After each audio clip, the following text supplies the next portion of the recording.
Here's the front of the box. Air cushion finish. It's printed by the US Playing Card Company and was printed 2024. Ito naman yung back design niya. Very simple, minimalist, and line art siya. You also have a custom sticker seal. Ito yung back design niya. Very simple and yet very attractive yung drawing niya kahit simple lang.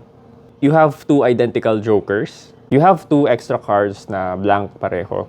Ito naman yung aces niya. Ace of Hearts, Clubs, Diamonds, and yung Spades. Court cards, it has the same style na black yung artwork, yung strokes niya, line art siya.